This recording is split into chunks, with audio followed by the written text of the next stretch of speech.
When I was 6 years old, my parents passed away in a car accident. I was taken in by my maternal grandmother and grew up under her care in the countryside, cultivating a small field. Although I was devastated and rarely went outside, my grandmother watched over me and took care of me patiently. We were poor, but thanks to her amiability, I managed to grow.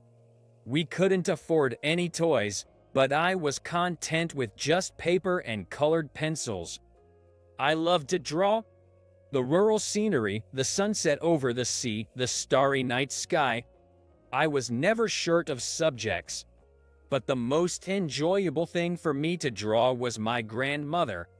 I'd never get bored of drawing her and continued it every day.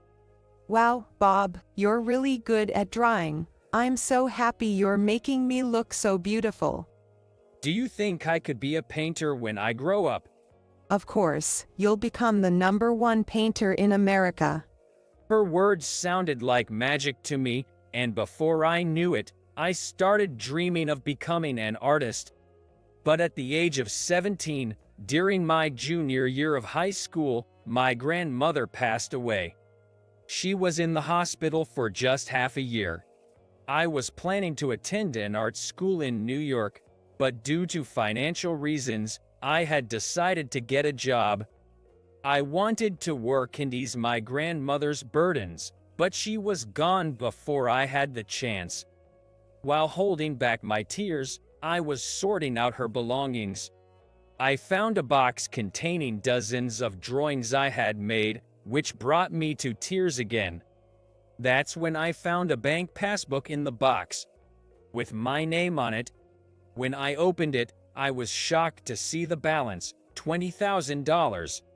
What? $20,000? When did she? As I was holding the passbook, something fell out of it, a handwritten note from my grandmother. Dear Bob, go to college. This is my last wish. I broke down and cried out loud. I wondered how long it took her to save that amount. Thank you. I'm sorry, Grandma. Holding the passbook tightly, I continued to cry.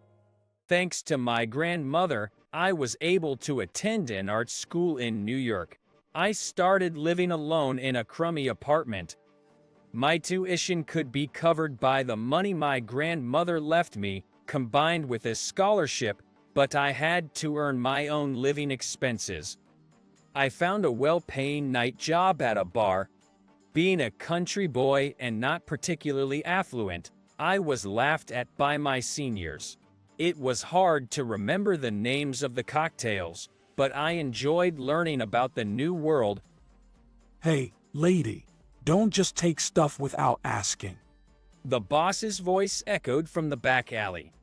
There was an old lady who had been picking up empty cans from the bar's trash can every night. You're going to throw them away anyway, aren't you? So, what's the problem? It's really annoying to have homeless people like you hanging around every night. Who are you calling homeless? You saucy kid. Excuse me. I hurriedly stepped in between them. Hey, boss, it's fine. Just think of her as a garbage collector, okay? With a tisk, my boss went back to inside. With a sigh, I turned back to the old lady. What will you do if he hits you? Remember, loose lips sink ships. Oh, you know such fancy phrases considering being a young man. While thinking what a talkative lady she was, I helped her put the empty cans into a bag. Starting tomorrow, I'll collect these and leave them here for you every night, okay? Just take them quietly. The old lady stared at my face and said, "You're unusually kind for a young man these days." Her gentle, smiling face reminded me of my late grandmother, and a wave of nostalgia washed over me. From that day on, I started talking to the old lady every night. The boss wasn't too pleased, but I was a valuable worker who could work until the bar closed, so he turned a blind eye. Eventually, the old lady started to come during my break time. My co-workers laughed at me, saying, "Bob, you've got a peculiar fetish. Is she your type?" But talking with this old lady warmed my heart as it reminded me of my grandma. When I offered her canned coffee, the way she carefully held the can with her small, wrinkly hands, blowing on it gently to cool it down, was exactly like my grandmother. So, are you going to become a painter in the future? One day, after hearing about my past from me, the old lady asked me that question. I'd like to, but can I? It's still difficult with just a college degree. What do you mean? Everyone's studying abroad. I don't have that much money and flexibility, so at best, I could become an art teacher, I guess. What's the use of giving up before you even try? I laughed at her sharp words. You're right. I'm currently working on a painting for an exhibition. If I get a sponsor through that, my dream might come true. That's the spirit. Good kids like you are blessed by God. I felt a bit awkward being praised like I was a child. My break was about to end, so I waved to Maher and went back into the shop. During that time, apart from my classes and job, all my time was spent working on the painting I was planning to exhibit. I was drawing my grandmother standing in the nostalgic countryside scenery, but I felt like it was starting to resemble the old lady who collects cans. I guess it can't be helped that the image of the person I see in real life is starting to outweigh the image in my memory. But I didn't feel bad about it. Only when I was talking to the old lady in the unfamiliar city life of New York, my mind would become calm. Not a mommy's boy, but a granny's boy. Thinking that, I laughed to myself. The painting was completed in 3 months and successfully exhibited. I headed to work feeling refreshed and in high spirits.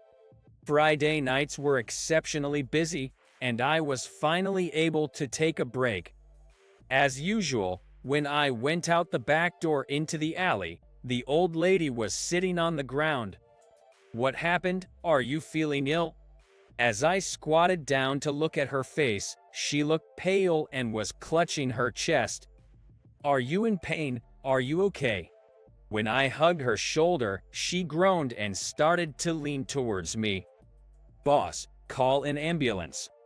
I shouted from the back door, and the boss, looking annoyed, stuck his head out and said, "Are you stupid? Just ignore her." I got angry and shouted back, "What the hell are you talking about?" and then picked up the old lady and started to run. I could hear my boss yelling at me, but I ignored him. There should be a large general hospital nearby. With my legs, trained from living in North Dakota, I ran at full speed. Seeing me rushing into the hospital with the old lady on my back, a nurse ran towards us. She was immediately put on a stretcher and taken to the treatment room. Feeling relieved, I slumped down onto a chair in the waiting area.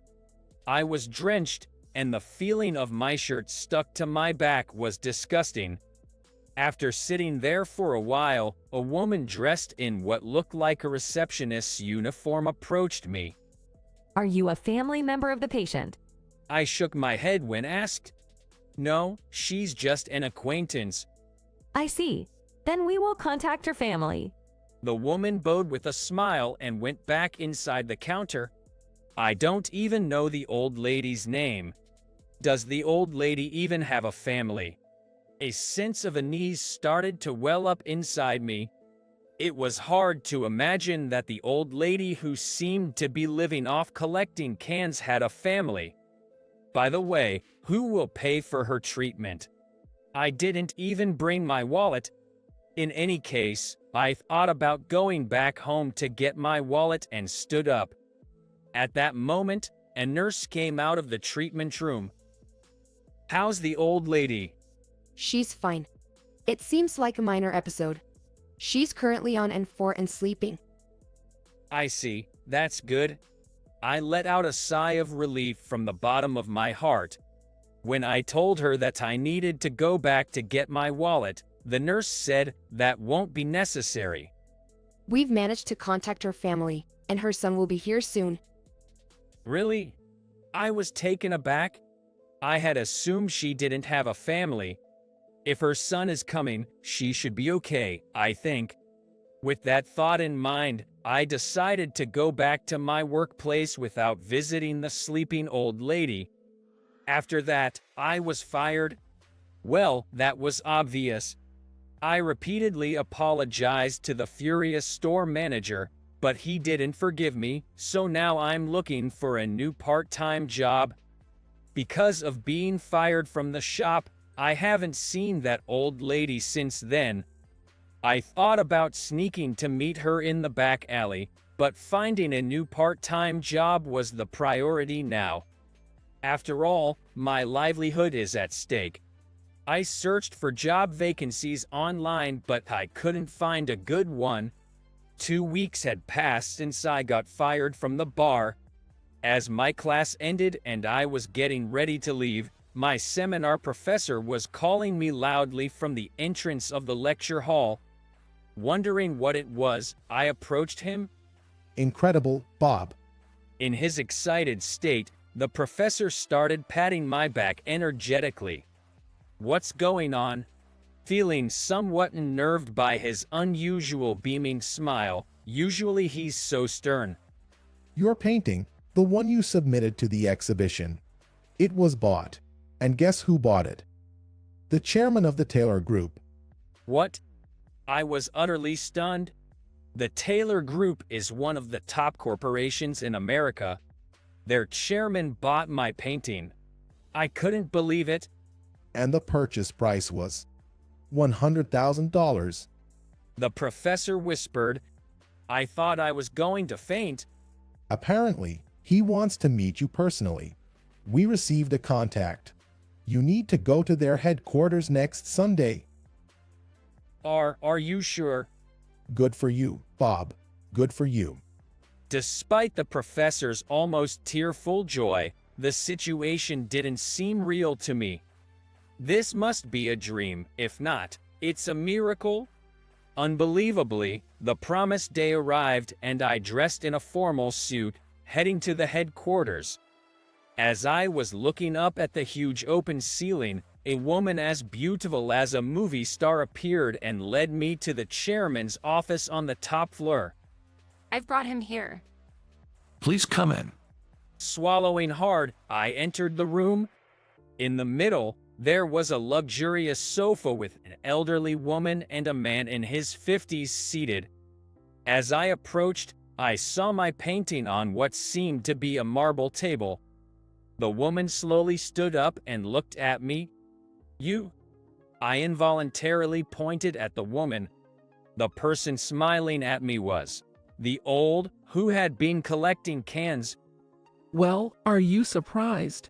The old lady laughed, seeming extremely pleased with the successful surprise. At what? Sorry to startle you. Please have a seat. Told by the man, I sat across from them. No matter how many times I looked, it was undoubtedly the old lady. Let me introduce myself again. I'm Helen Taylor. I'm the chairman of the Taylor Group, believe it or not. I'm her son, Dallas. I serve as the CEO. I still couldn't find my words. The chairman? The cane-collecting old lady is the chairman of the Taylor Group. We really appreciate you helping my mother. I apologize for the delay in expressing our gratitude. The CEO bowed his head sincerely. Still, I couldn't believe what was happening. Feeling I had to say something, I spoke out the thing that had wanted to know. Why were you collecting cans? The chairman burst out laughing. It must seem strange, right? I was a single woman raising 3 children amidst the chaos after World War II. I started a small shop with the money I earned from collecting cans, and that's the foundation of today's Taylor Group. So, can collecting is my lifestyle. I won't stop till I die. No matter what I say, she won't listen. We're sorry if it caused you any inconvenience, Bob. Oh, because of me collecting cans there, we were able to meet like this. The chairman laughed again. Finally, I began to grasp the situation. It was purely coincidental that I bought your painting, Bob. Saying so, the chairwoman began to speak. She went to the art exhibition because she wanted to see my paintings. However, the chairwoman, who didn't know my name, had no idea which ones were mine. While she was looking here and there, imagining which one could be mine, she was completely drawn to one particular painting. She pointed at my painting on the table and asked the chairwoman, Isn't this me? Well, yes, it might be you, ma'am. What do you mean it might be? I thought it was me at first sight. At first, I was painting thinking of my late grandmother, but along the way, it turned out to be just like you. So I guess that painting is indeed a picture of you. See, my heart trembled the moment I saw it. I wanted it so badly and did a lot of research. Then, when I found out it was your painting, Bob, I was impressed. The chairwoman showed her excitement with a clap of her hands. This is the first time I've seen such a wonderful painting, and knowing that you painted it made me really happy. Thank you. Then, it struck me. The painting was bought for $100,000. I'm happy that you like it, but $100,000 is too much. I can't accept it. It's your rightful reward. Take it and go abroad. She suddenly said that, Bob, you are talented. The $100,000 is an investment by the Taylor Group for your future. Go study more, become a fully fledged artist, and come back. The chairwoman said this with a determined look on her face, then returned to her usual smiling old lady look and continued. I may not look like it, but I have the ability to see through people. You will undoubtedly become a wonderful artist. The Taylor Group will always support you. She said and reached out her right hand. I'll be picking up cans, staying healthy, and waiting for you to come back, Bob. I gently took the chairwoman's hand. Feeling the warmth of her hand, I realized once again that this wasn't a dream. After that, I graduated from college and headed for France. With gratitude for the two important old ladies in my life, I boarded the plane, vowing to myself to become a fully fledged artist and return. The painting I made is carefully displayed in the chairwoman's